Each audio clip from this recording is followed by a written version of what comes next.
A woman in Dallas walked into HomeGoods on a Saturday morning with a $200 budget. She walked out 2 hours later having spent $619. She didn't buy anything she went in for. She didn't even remember making most of the decisions. And the most disturbing part? HomeGoods designed every single moment of that experience, deliberately, precisely, and without her knowledge. We're going to walk you through every tactic, every trap, every moment in that store where a decision is being made for you while you believe you're making it yourself. And at the end, we're going to reveal the one HomeGoods practice that consumer protection advocates have been flagging for years. The one that affects every single person who has ever picked up a price tag inside that store and felt the rush of finding a bargain. Stay with us, because that rush, we need to talk about where it actually comes from. Warning 1. The treasure hunt trap. HomeGoods doesn't organize its store the way other retailers do. Walk into a Target, walk into a Bed Bath & Beyond, walk into almost any traditional home goods retailer. The merchandise is organized by category, predictable, logical, designed for efficiency, so you can find what you need, purchase it, and leave. HomeGoods was built on the deliberate destruction of that model. TJX Companies, the parent corporation behind HomeGoods, TJ Maxx, and Marshalls, pioneered what retail analysts now call the treasure hunt shopping model. A store environment engineered specifically to feel unpredictable, spontaneous, and discovery-driven. Different items every week. Inconsistent inventory. No guarantee that what you saw last Tuesday will be there and they'll be there this Tuesday. A constantly rotating selection that creates the psychological conditions of scarcity. The feeling that if you don't buy it now, it will be gone forever. And here's the mechanism that makes this model so financially effective. When shoppers believe they are discovering items rather than shopping for them, the normal cost-benefit analysis that governs deliberate purchasing decisions partially disengages. You don't ask, do I need this? You ask, can I believe I found this? Those are two completely different questions, and they produce two completely different purchasing behaviors. The treasure hunt model transforms a shopping trip into an emotional experience.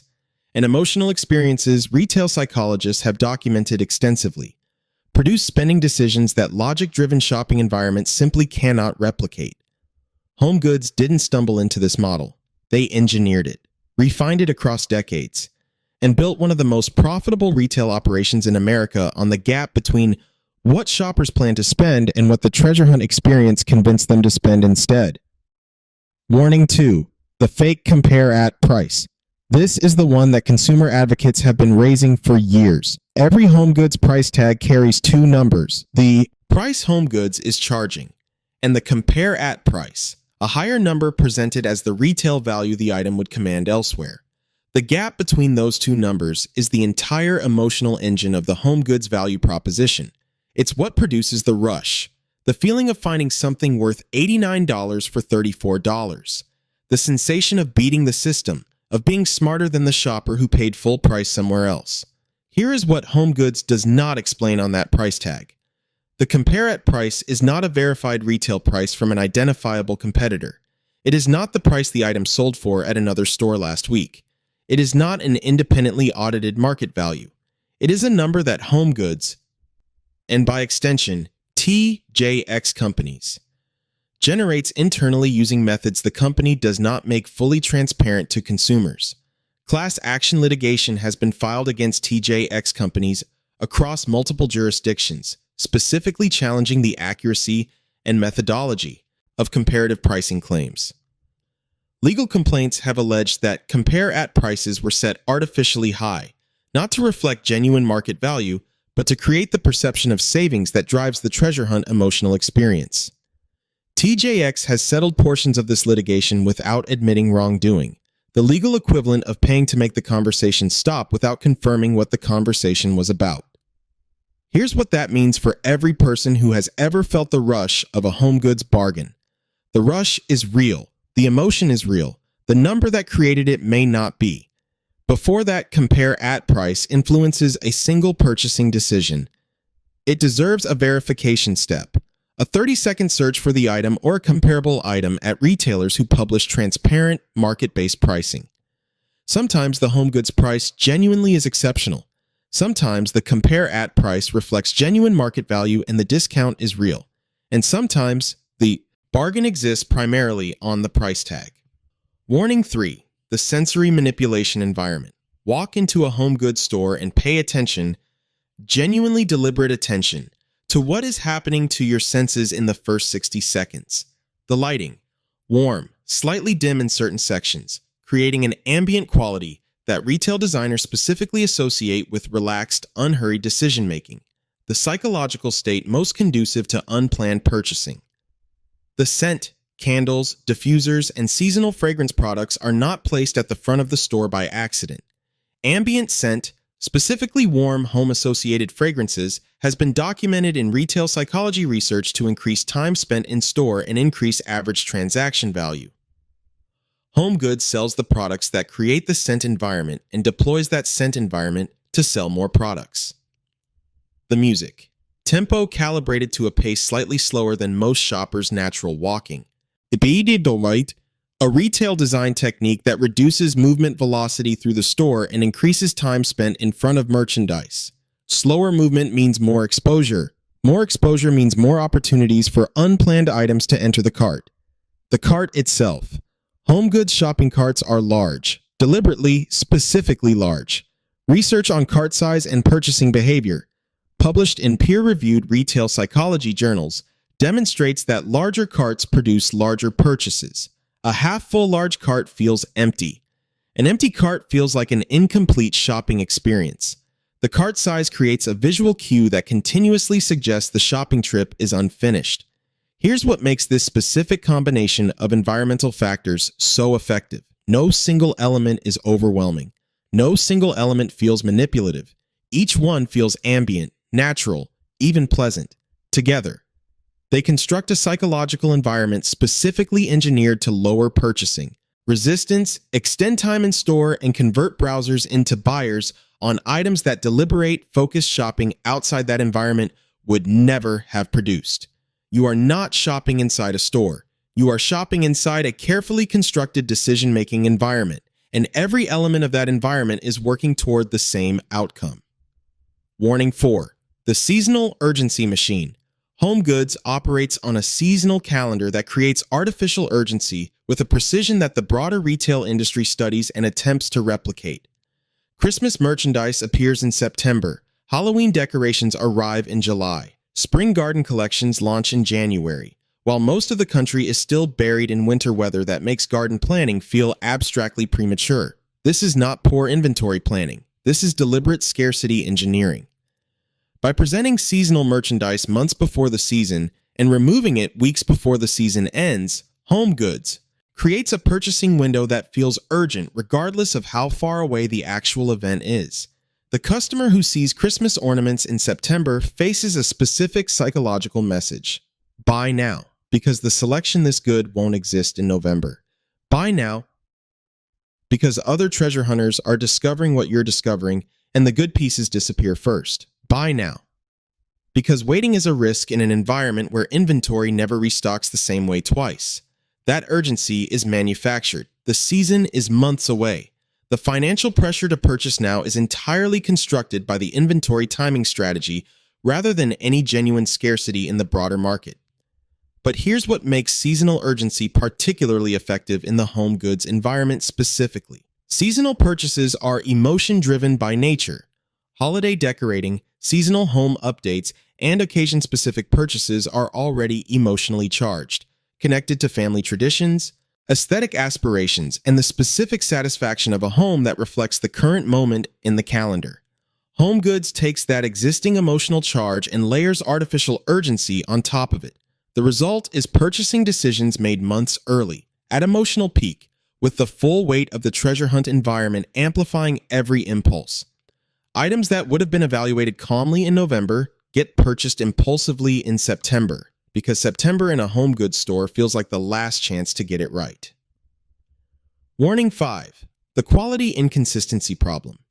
Here is the tension that sits at the center of every home goods shopping trip. The quality is genuinely inconsistent, not consistently poor. Genuinely inconsistent. And that inconsistency is not random. HomeGoods sources merchandise through a model that TJX describes as opportunistic buying, purchasing overstock, discontinued lines, closeout inventory, and specially manufactured items at prices below conventional retail cost. That model is the engine of the genuine deals that HomeGoods occasionally produces, but the same model produces quality variation that conventional retail environments, with their consistent supplier relationships and standardized quality auditing, don't expose shoppers to at the same frequency. A ceramic vase at HomeGoods might be genuine quality at a genuine discount. Manufacturer overstock from a reputable producer that happened to make more units than their retail partners ordered. Or it might be a specially manufactured item, produced specifically for the off-price channel at a cost and quality level that the retail price doesn't accurately reflect. The price tag does not tell you which one you're holding. The compare at price does not tell you which one you're holding. The attractive display styling does not tell you which one you're holding. Experienced HomeGoods shoppers. The ones who have bought enough to develop pattern recognition. Develop instincts for quality assessment. They check seams on textiles. They examine glaze consistency on ceramics. They test the weight of cookware against the price point. They read labels for country of origin and material composition with the attention most shoppers reserve for grocery nutrition labels. Most shoppers don't do this. Most shoppers respond to visual presentation and price point, the two cues that the HomeGoods environment has been specifically calibrated to make compelling. The gap between what an item looks like in the store under warm lighting at an attractive price and what it looks like 6 months later in actual use is the quality inconsistency problem that no HomeGoods advertisement has ever addressed. Warning 6. The rugs and furniture dimension trap. This one costs people money in a way that has nothing to do with impulse purchasing or pricing psychology. It costs money through a simple, preventable, extraordinarily common mistake. HomeGoods sells rugs, large rugs, statement furniture pieces, oversized mirrors, substantial accent chairs, substantial decorative items that require spatial context to evaluate correctly, and the store environment makes accurate spatial assessment nearly impossible. A rug that looks perfectly proportioned on the showroom floor, surrounded by the generous square footage of a warehouse retail environment, staged with carefully selected adjacent pieces at curated distances, will look completely different in the actual room it's purchased for, smaller. Overwhelmed by furniture it was supposed to anchor. Wrong for the proportions of a space that has walls, doorways, and existing furniture, creating constraints that the HomeGoods floor never replicates. Consumer complaint patterns around HomeGoods rug and furniture purchases cluster around this specific issue with the consistency that reflects a systemic problem rather than isolated buyer error. The return process for large items, while technically available, involves logistics that functionally discourage returns for many shoppers. The effort of re-rolling a large rug, transporting it back, and navigating the return counter creates a friction that the initial purchase moment never anticipates. The solution is mechanical and takes 60 seconds. Measure the space before leaving the house. Write the dimensions on your phone. Do not evaluate a rug at HomeGoods without those numbers in front of you. That 60 seconds protects against one of the most common and most expensive HomeGoods mistakes that shoppers make. Not from manipulation, but from the genuine difficulty of spatial evaluation in a retail environment designed for display rather than accuracy. Warning 7. The return policy reality. HomeGoods return policy is more restrictive than most shoppers assume at the moment of purchase. 30 days, with receipt, for most merchandise. In a retail landscape where competitors have moved toward 90-day, no receipt, no questions asked return frameworks, HomeGoods' 30-day window creates a specific problem for the purchasing behavior the store's environment encourages. Seasonal items purchased in September for November use. Decorative pieces bought for a room refresh that hasn't happened yet. Gifts purchased months before the occasion. The treasure hunt model encourages purchasing items before you're ready to use them, because the scarcity psychology demands now, not later. The return policy creates a window that frequently closes before the item is ever deployed in its intended use. And the receipt requirement, in an era of digital confirmation, creates a documentation burden that cash purchases and disorganized buyers disproportionately fail to meet. Here's the specific trap this creates for impulse purchases. An item bought on the strength of an emotional response in the store, without a specific plan for where it goes or when it will be used. Frequently reaches its return window deadline before the buyer has resolved those questions. The 30-day clock starts at purchase. The decision about whether the item actually works in your home sometimes doesn't conclude until day 32. Know the policy before the item goes in the cart, not after, because the store environment is designed to accelerate the decision to purchase. The return policy is designed around a timeline that the purchase moment never fully acknowledges. Warning 8. The gift and occasion purchase illusion. HomeGoods has built extraordinary cultural infrastructure around one specific shopping occasion. The hostess gift, the housewarming present, the "I saw this and thought of you" purchase that costs between $20 and $50, looks generous and feels like it was thoughtfully selected from a curated collection. The store is extraordinarily good at generating those items. The presentation, the variety, the price points, all calibrated perfectly for the occasion purchase market. But here's the conflict buried inside that occasion purchase experience. The treasure hunt model that makes HomeGoods so effective at generating gift candidates also makes it genuinely difficult to return to find an equivalent item for the same person on the next occasion. Inventory doesn't repeat. The candle collection that felt perfect in March is gone in June. The entertaining set that would have been ideal for a housewarming in spring is replaced by something entirely different in fall. Buyers who develop HomeGoods as their default gift destination, and many do, because the value proposition is genuine and the selection can be excellent, frequently discover the inconsistency that defines the treasure hunt model at the exact moment they need consistency. When a specific person always expects a HomeGoods gift. When an occasion requires a specific category of item. When the shopping mission is defined before the shopper walks in rather than discovered inside. HomeGoods works brilliantly for open-ended discovery. It works less reliably for specific need fulfillment. Understanding which type of shopper you are on any given trip and adjusting expectations accordingly is the most practical wisdom this video can offer for navigating the gift occasion trap. Warning 9. The pricing psychology manipulation at scale. Let's go back to the compare at price because we need to go deeper than the surface level. The class action litigation, the settlement, the absence of admission. We covered that, but here's the mechanism underneath the legal history that deserves full examination. Retail pricing psychology research, published in peer-reviewed academic journals, studied by consumer behavior researchers at major universities, has documented a specific cognitive bias called the anchor effect, with extraordinary consistency across demographics, income levels, and shopping experience levels. The anchor effect works like this.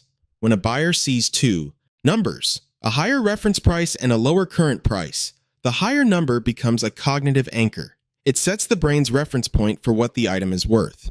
The lower number then produces a gap, a perceived savings, that generates a positive emotional response entirely independent of whether the higher number accurately reflects real-world market value.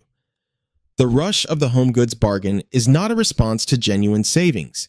It is a neurological response to a number gap, and that gap can be engineered by setting the upper number at a level that maximizes the emotional response, rather than reflects market reality, without the shopper ever being aware that their brain's reward circuitry has been deliberately activated. TJX Companies, HomeGoods' parent, has built a retail empire on this mechanism, not on genuine discounts alone. On the perception of discounts amplified by anchor pricing that consumer advocates have argued in formal legal proceedings is not consistently grounded in verifiable market reality. Here is what this means practically for every person watching this video. The feeling you get at HomeGoods, that specific, pleasurable, validating rush of finding something valuable at a price that seems impossibly low, is a manufactured emotional state. It is a reliable indicator that the anchor pricing mechanism is working exactly as designed. The protection against it is not avoiding HomeGoods. It is separating the emotional response from the purchasing decision. Verifying the compare at price against identifiable market sources before the rush drives the purchase. Asking not, does this feel like a great deal? But, is this a great deal?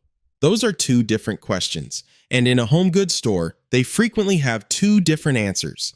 9 warnings, 1 store. and a retail model so carefully engineered that most shoppers experience its effects every single visit without ever identifying the mechanism behind them. This video is not a reason to never shop at HomeGoods again. It is a reason to shop there differently. If this video changed how you'll walk through those HomeGoods doors next time, hit like. It takes 1 second and it genuinely helps this channel reach more people who need to hear this before their next shopping trip. Subscribe for more content that shows you what the retail industry hopes you never figure out.